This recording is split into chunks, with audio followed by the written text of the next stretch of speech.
Muy buenas a todos, bienvenidos a este capítulo dedicado a Niagara Fluids.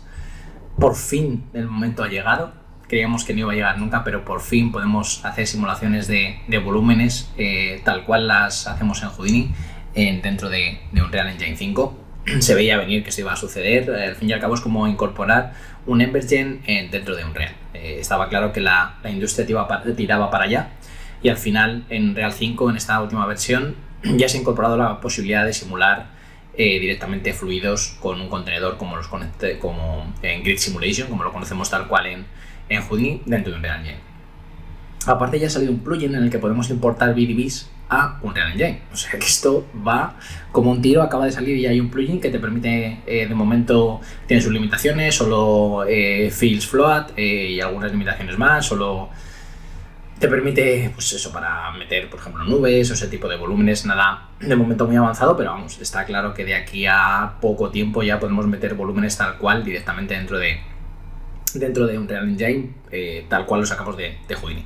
Voy a comparar con Houdini, ya que es el software base, mi software base y el de muchos de los Patreons, aunque bueno, este anuncio también este tutorial también lo verá gente que no tiene familiaridad con Houdini, pero bueno, lo voy a comparar Houdini para aquellos que somos Houdini users. Si vamos a Unreal, lo primero que tenemos que hacer en esta última versión, la versión 5 que ha salido, es activar el plugin. Eso lo haremos en Edit, Plugins, y dentro de Plugins, FX, y aquí tenéis que activar Niagara Fluids, ¿vale? Bueno, Niagara me han activado, imagino. Niagara Fluids lo tenéis que activar. Está en beta, como podéis ver, y como es lógico, todavía le falta un montón de cosas por hacer, pero vamos, esto va como un tiro. Pues vale, me he creado aquí una carpetita de FX, y aquí dentro de la carpeta, botón derecho, FX, y dentro de FX Niagara System. Cuando le doy Niagara System ya me deja crear emitters de un template. Esto es, para empezar, lo más adecuado porque partiendo de ese template que ellos nos ofrecen podemos ajustar los parámetros y tener el tipo de simulación que nosotros queramos, aparte que podemos ver qué tipo de simulaciones podemos hacer. Vamos a Next y ya nos da la opción de crear grid 2D, por si queremos, no necesitamos que sea una grid 3D en el que... Esto depende, los que nos hemos hecho cositas para lo que hemos trabajado en el mundo del videojuego, pues sabemos que todo depende mucho de dónde vaya a estar ese efecto, qué tiempo vaya a durar, quién lo vaya a lanzar, si va a tener interacción con los jugadores, si no va a tener interacción con los jugadores.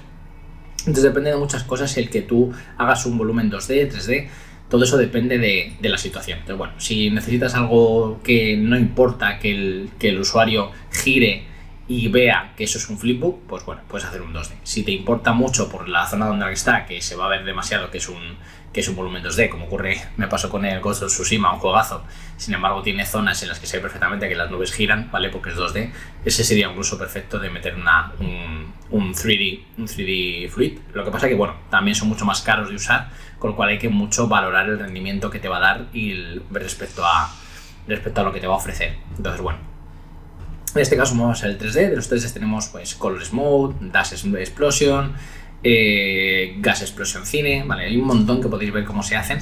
Vamos a probar el Gas Simple Particle Source para que veáis el Particle Sourcing desde partículas. Se puede hacer de otro tipo, no tiene por qué ser un sourcing. Bueno, se puede hacer de manera que no se quede puesto el sistema de partículas, pero bueno, eso ya lo veremos, no os preocupéis. Vale, hago doble clic y siempre lo meto aquí. Ya tengo aquí mi simulación. Fijaos que guay tener una operación directamente dentro de Unreal. Ya, de hecho, esto puedo gastarlo directamente aquí y ya tenemos nuestro volumen dentro del mundo. No le está afectando a la luz de momento, ahora iremos con todo eso.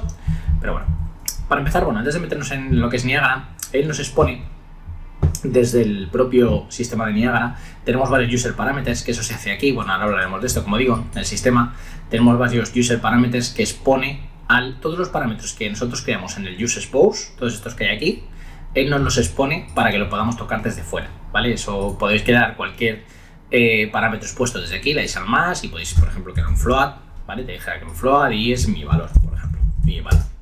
Y esto va a ser un valor que ya te va a salir aquí para que le des un valor, por ejemplo, 1, y lo puedes utilizar en cualquier parte de tu sistema y ya te lo expone aquí fuera, ¿vale? En cuanto yo compile y salve, me lo vas a poner aquí fuera. No he compilado ni salvado, pero bueno. Compilo, salvo. Aparte tenemos acceso a estos valores desde los blueprints, ¿vale? Que eso es súper útil a la hora de programar efectos. Podemos acceder perfectamente a estos valores desde un blueprint, ¿vale?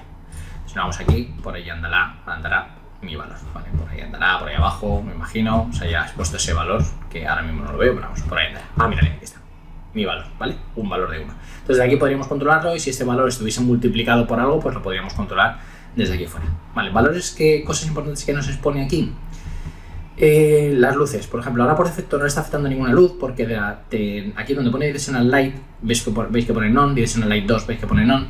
Yo aquí tengo una Directional Light que podría hacer que yo afectase esta Directional Light a mi efecto. Entonces tendría que seleccionar mi efecto y aquí en la Directional Light decirle que quiero que me afecte. Lo podemos coger el Source Actor, desde aquí podemos coger el Directional Light. Ya veis que la luz ahora sí me está afectando a mi fluido, en este caso. Vale, pero bueno, es opcional, le podéis decir que afecte, que no afecte, depende de la situación. Si tenéis un fuego, por ejemplo, podéis hacer que no afecte, si tenéis un humo, pues que se afecte, bueno, depende de la situación. Haremos que afecte o no afecte. Eso es una de las cosas importantes que podemos tocar desde aquí. Otra cosa de las que podemos tocar desde aquí importantes son las colisiones, ¿vale? Que colisione con algo nuestro humo, ¿no? Ya veremos un poco más adelante las colisiones, vamos a centrarnos solo en el sistema de Niagara y nuestra comparación con, como digo, con Houdini. Vale, vamos a ver. Entonces, para empezar, ¿qué diferencia esto del Niagara convencional? De los sistemas de partículas de Niagara convencional. Tenemos un Particle Source en este caso, que es un sistema de Niagara convencional, tal cual lo conocemos. La única diferencia es que aquí nos expone, tenemos un módulo que es Set Fluid Source Attribute. Esto de Set Fluid Source Attributes es tal cual como lo haríamos en Houdini. Es decir, en Houdini, ahora lo vamos a ver, partiríamos desde un sistema de partículas. A ese sistema de partículas nosotros le damos unos atributos de densidad, temperatura, etcétera, previo a meter en nuestra simulación, lo convertimos en un volumen de tipo BDB y luego lo vertemos en la simulación. Vamos a ver los dentro de Houdini. Fijaos, aquí tengo esta es la simulación que he hecho en Houdini para tener algo similar. No le he metido boyas ni nada, no es idéntico, pero bueno, para tener algo parecido. Entonces, en este caso, el sistema de partículas, realmente, si nosotros quitamos la simulación y activamos el Sprite Render, veis que aquí tengo unas partículas renderizadas en modo sprite, sprites que son cuadrados al fin y al cabo, son cuadraditos. Si nos acercamos más, veis que realmente no se ve todavía, pero son cuadraditos que tienen un radio, concretamente es esto, lo que estamos analizando. Los sprites son cuadrados, me estoy abriendo el pincel, que nos viene bien para pintar, son cuadraditos lo que estamos renderizando, ¿vale? Y esos cuadraditos tienen, en este caso le estoy dando una información. Si doy al Set Fluid Attribute, veis que le estoy dando una información de densidad y le estoy dando una información de temperatura. Esto es tal cual lo que haríamos en Houdini. Aquí, cuando nosotros utilizamos el File Source, por debajo, estamos creando un atributo de densidad y un atributo de temperatura en las partículas. Si activo las partículas, ahí las tengo. Esas son mis partículas y lo que estoy haciendo es dándole un valor de densidad y de temperatura. Tal cual, ¿vale? Es exactamente igual que lo que hace un Real. Nos crea las partículas que yo estoy creando. Esas partículas lo que hacen es salir de una esfera, de una sphere location, es decir, lo que me está haciendo es creando aquí una esfera y spawneando tal cual, lo tengo en Houdini, es tal cual. O sea, lo que hace esto, sphere location, es exactamente lo que hace Houdini aquí, esta esfera. Ese es el sphere location que te hace un Real. Y luego aquí tienes un add velocity, que add velocity nosotros en Houdini aquí, en esta escena, no lo tengo hecho, pero eso es como si nosotros aquí le ponemos a las partículas un point velocity, por ejemplo, point velocity, y yo esa velocidad le digo que vaya le puedo add velocity y le digo que vaya en el eje X. ¿Vale? Y si yo ahora doy... bueno, sí que estoy tonto, sí que creé Point Velocity. Vale. Creía que no lo había creado. Lo había dejado a medias de hacer y al final lo he terminado poniendo todo. Vale, bueno, si quitamos el cool, esto lo que hace es nos añade una velocidad en este eje, en el eje X. Si doy la información y le doy a la velocidad, veis que tengo una velocidad hacia allá. Y si activo el cool noise, tengo esto. Pues eso es exactamente lo que nos hace un Real. En este caso el eje X, 50, o sea, va en esa dirección. En el otro caso lo tengo hecho, esto como si yo giro la cámara y lo hago hacia allá, ¿vale? Esto sería tal cual lo tenemos en Houdini, es lo que tengo tal cual en Houdini, ¿vale? Lo que pasa que aquí va a todas las direcciones, ¿por qué? Por el cool noise. Veis que es exactamente también lo mismo. Tengo una fuerza, un noise, que si yo lo quito, esto va perfectamente en la dirección del eje X, ¿veis? Tal cual lo tengo yo en Houdini. Va en la dirección del eje X. A ver que quito el visualizador. Vale, fuera. Y si activo el cool noise, pues lo que voy a tener, si ahora activo, de hecho lo podría haber dejado, estoy un poco tonto.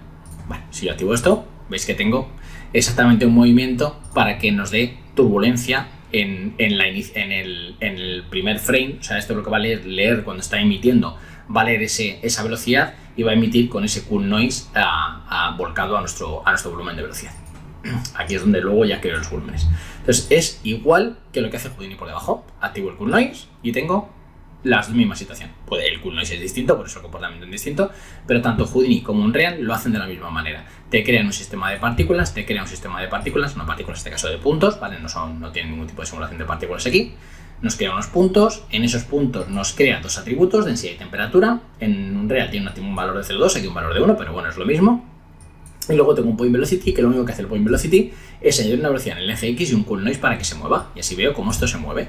Unreal, lo mismo, una sphere location, que es mi pyro source con la esfera, una velocidad en el eje X y aparte le añade un cool noise que lo añade aquí. Idéntico. Luego aquí tiene un solver para calcular toda esa velocidad y todas las fuerzas que yo le meta. Esto para matar las partículas en función de la lifetime que yo tenga, ¿vale? Tengo una vida aquí que va entre 0 y 2, pues entre esos valores va a ir matándolas. Y luego tengo el más importante, que es el set free source, que equivale, como digo, a mi pyro source, en el que crea unos atributos de densidad y temperatura y de velocidad para volcar las partículas. Aparte de un radio, aquí tiene un radio, que este radio en Houdini es el p-scale. Este sí, el p-scale es lo mismo, que es cuando nosotros hacemos la conversión de nuestros puntos, ¿vale? Nuestras partículas a un volumen con el volume rasterize, lo que hace Houdini es, esperar que pinto en rosa, coge estos puntos y en función del p-scale que tú tengas te crea un volumen de ese radio alrededor del punto. Y luego, claro, unir todos juntos, al tener dos puntos juntos que tienen un volumen, un radio con un volumen, pues se juntan y forman ese humo denso o ese emisor que parece un humo, ¿vale? Porque se están juntando dos volúmenes por el radio, se están juntando dos partículas con ese volumen, y este radio de aquí es el p-scale, y en este caso, en Unreal, eso es el radio, tal cual. Es este radio de aquí. Vale, eso es el sistema de partículas inicial. El grid ya es lo que nosotros entenderíamos dentro de Houdini como el solver. Sería meternos aquí, sería nuestro solver. A ver si no lo paro. Tarda un poquito. Vale, espera que lo paro. Vale, a ver aquí, ¿veis? Este sería nuestro solver. Este PyroSolver es directamente lo que equivale a mi grid 3D Gas Control Emitter. Si doy a Emitter Summary, veis que aquí tengo todos los controles con los que yo puedo manejar el comportamiento de mi simulación tal cual lo haría en Houdini, con microsolvers, en este caso con microsolvers, o directamente tocando aquí en la pestaña Shape, tengo las distintas turbulencias, disturbance para variar el comportamiento de nuestro humo, o sea, en este caso de nuestro humo o fuego o lo que queráis. Vale, vamos a ir analizándolo poco a poco. En el source, este source de aquí, del grid, si damos al Emitter Summary, el source equivale a lo que en Houdini sería el volume source, donde tenemos una densidad, lo que hace es leer desde aquí la densidad y la temperatura y la velocidad que nosotros tengamos seteado en SOPs desde aquí fuera y lo vuelca dentro de la simulación. Densidad, temperatura y velocidad. Y lo convierte en fields densidad, fields temperatura y field velocidad dentro de la simulación. Y aparte le aplica un multiplicador si nosotros queremos. Unreal hace exactamente lo mismo. Coge la densidad que nosotros estamos emitiendo desde aquí, que es 0,202 y un velocidad de 1, se va aquí, lee esos valores, porque aquí nos está diciendo que lo leamos particle read, te está diciendo lee las partículas de este emisor. De hecho, el nombre tiene que ser igual, si no, si cambiamos el nombre se fastidia. Y aquí le estamos diciendo que multiplique la densidad que yo estoy creando en el sistema de partículas por 30, la temperatura por 30 y la velocidad por 1. Es exactamente igual que lo que hace en Houdini. Y aquí tendríamos nuestro emisor. Podríamos hacer escala densidad, temperatura y velocidad o no, y usar el radio o no, ¿vale? Pero por defecto esto viene bien. ¿Qué es esto de la grid? La grid por defecto lo vais a dejar como está, pero nosotros lo que podemos hacer aquí es cambiar el punto de pivote de nuestro container. Por defecto no va a ser el 0,0, pero podemos decirle que se mueva esto, 0,1. Y lo que hace es moverse, ¿veis? Acabo de mover el pivote 0,5, va a ser muchísimo, ¿veis? Se mueve. Y no hay simulación fuera del container, igual que en Houdini. Todo lo que se dé fuera de nuestra grid no va a computarse, con lo cual tiene que estar siempre nuestro emisor dentro de la grid. Vale, eso también es idéntico a Houdini. Houdini tenemos el tamaño del container, lo tenemos aquí, y el pivote lo tenemos aquí abajo. Este es nuestro pivote y esto es el tamaño del container. Nada que esté fuera del container se va a simular, y aquí tenemos cómo podemos mover ese pivote. En Unreal exactamente lo mismo. Aquí tenemos el pivote para mover el contenedor, y el tamaño del contenedor pues lo podemos ajustar directamente desde el particle, desde los parámetros. Aquí tenéis el tamaño del contenedor. World Space Size 600 por 300 por 300. Podéis cambiar el tamaño directamente desde aquí. Cambiarlo desde aquí sería lo mismo que en Houdini, irse aquí y cambiar este tamaño. Es idéntico, es lo mismo. Vale. Ya tenemos entonces el Emitter Summary, el grid, simulación. La simulación. Tenemos varias cosas importantes. Esto es con qué colisiona por defecto, con Static Mesh, bueno, ya hablaremos de las colisiones, pero con qué por defecto va a colisionar. Luego tenemos Collision Data Interface, nada. y la simulación. Aquí tenemos lo que equivaldría a los microsolvers que nosotros podemos añadir directamente en el solver de Houdini, o utilizar los propios microsolvers que vienen incorporados dentro del solver, ¿vale? O incorporarlos nosotros. Yo aquí tengo unos cuantos, pero podéis dejarlos, tocarlo desde aquí. Entonces, bueno, la simulación al final, con tanto microsolver, nos da un resultado tal que así, y en real nos da un resultado parecido. Entonces, ¿qué cosas tenemos? ¿Qué cosas tenemos aquí? ¿Qué microsolver? Disipación, disturbance. Vamos a ver qué es dentro de Unreal. En Unreal tenemos el Delta Ten Scale, nada, lo podemos dejar por defecto. Vorticity Confinement viene a equivaler a lo que en Houdini sería un Gas Vortex, Vortex Confinement, ¿vale? Que lo que hace es aumentar la vorticidad de la simulación. Lo que hace la vorticidad realmente es añadir detalle, o sea, lo que hace una simulación de humo, de fuego, una simulación de volúmenes, sube por aire caliente, choca con aire frío y nos genera vorticidad en esas zonas. Pues eso es lo que hace realmente con un Gas Vortex Confinement, es acentuar esos vórtices donde se producen.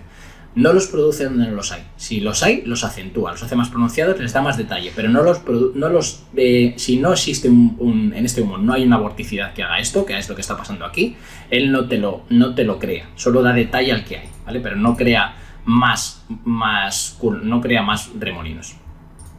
Vale, entonces, bueno, ese es el Vortex Confinement. El Pressure Solve, esto tiene que ver con la divergencia, con la gestión de la presión por parte del solver, tampoco es importante en este caso. La disipación, de hecho este recomienda que se quede así, la propia documentación de Unreal. El Density Dissipation es lo que equivaldría aquí en Houdini al el microsolver de disipación, es idéntico, ¿vale? Es lo que va a hacer que se disipe antes el humo o no. Si damos aquí un valor de 10, pues el humo se va a disipar muchísimo antes, ¿vale? En este caso aquí todavía no sé, bueno, de hecho la densidad es es que fijaos, es lo que está disipando la densidad, ni hay ya, ¿vale? Esto que vemos es el Temperature Dissipation, está a 1, si subimos también a 10, ahora se disipa todo muchísimo, ¿vale? Se convierte en una velilla, y si no disipamos la densidad, pues tenemos mucha más densidad y mucha menos temperatura. Esto es como se disipa cada uno de los componentes, ¿vale? Cuidado porque la temperatura gobierna el movimiento de la velocidad, la temperatura gobierna el movimiento de la densidad. Entonces, si no tenemos temperatura porque se disipa aquí, veis que luego la densidad ya no se mueve acorde a la temperatura. Eso es importante, la temperatura siempre es el motor de la simulación, y si se mueve, y si aquí se está disipando la temperatura, ya la densidad hace lo que le da la gana aquí.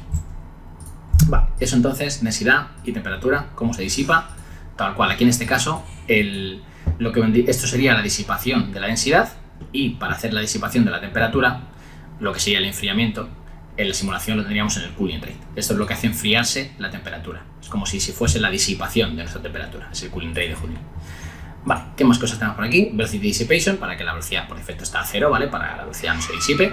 Y luego tenemos el Density Buoyancy. Cuidado con esto, ¿vale? Tenemos una Temperature Buoyancy. El que tenemos en Houdini, este Buoyancy, equivale al Temperature Buoyancy. Es decir, cuánto sube, en este caso, hacia arriba la simulación por efecto de la temperatura. Si no hay temperatura, el Buoyancy no funciona. O sea, la temperatura hace que nuestro humo suba. Cuanto mayor sea la buoyancy, más va a subir, y en este caso hacia arriba.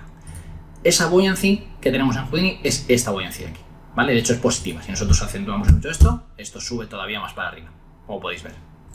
Lo voy a dejar por defecto, pero tenemos la density buoyancy, que es contraria, es en la densidad, y lo que hace es va hacia abajo. Si nosotros ponemos aquí 10, hace que el humo caiga hacia abajo. ¿Veis? Es una fuente de humo. Bueno, cuidado porque esos son distintos. La density buoyancy hace que el humo vaya hacia abajo, la temperature buoyancy hace que vaya hacia arriba. Luego tenemos una gravedad, que es la gravedad convencional. Eso es en cuanto a todos estos valores de microsolvers, de temperatura. No todo microsolver, sino cómo va a variar el comportamiento con la buoyancy, con todos esos valores. Entonces, con todo eso controlamos el comportamiento de la simulación mediante esos microsolvers o directamente tocando los valores del solver.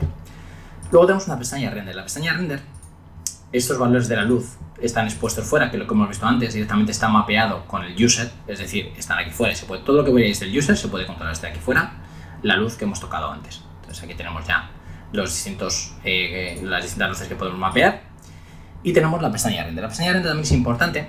Tenemos por un lado cosas que podemos hacer con nuestro... Voy a darle el play otra vez. Vale. Podemos ganar density gain, es la cantidad de densidad. Si nosotros aumentamos este valor, vamos a tener muchísima más densidad, como podéis ver. Esa es la cantidad de densidad que tenemos. Luego tenemos el albedo, que es como el brillo. Básicamente es el brillo. Si le doy un valor de 1, pues esto es mucho más brillante, como podéis ver, más blanquecino. De hecho, la documentación te dice que va entre 0 y 1, va de blanco, de negro a blanco. Cuanto mayor sea este valor, más blanco va a ser el humo, más brillante va a ser.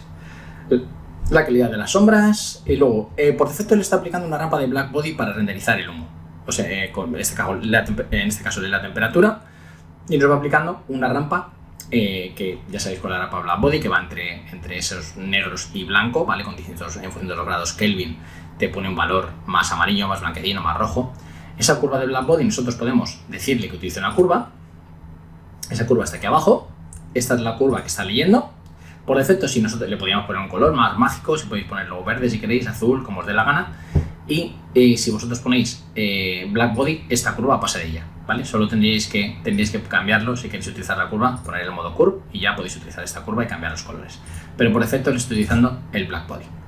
Bueno, density gain, density albedo, la calidad, cosas más importantes, el black body rampa. Bueno, la temperatura tenéis lo mismo que con el humo, ¿vale? Con el smoke, o sea, con la densidad.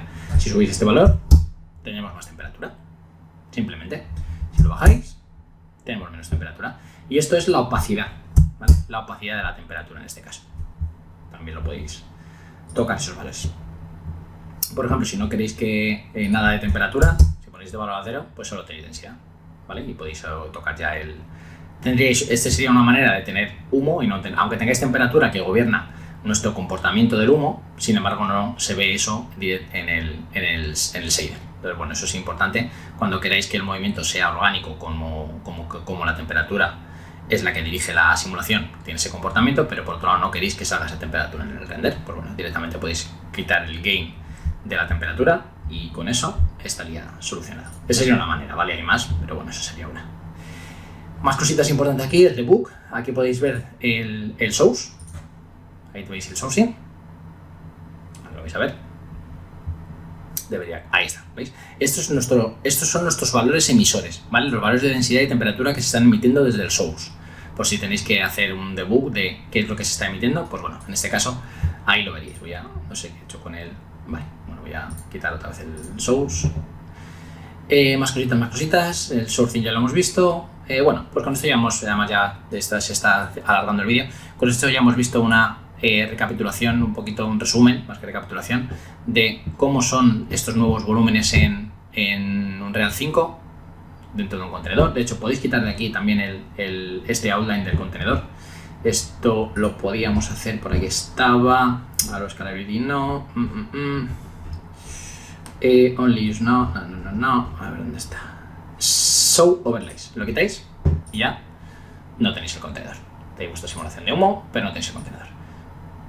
Ahí podéis ponerlo donde os dé la gana y tocar todos los valores que hemos estado haciendo, poner una luz, como hemos hecho, y ya veremos más cositas como explosiones, meter un collider, etc. Pues nada, con esto acabamos esta introducción a Niagara Flits, como crear nuestra primera simulación y cómo activar el plugin y cómo se comporta comparándolo con Houdini. Espero que os haya gustado. ¡Hasta luego!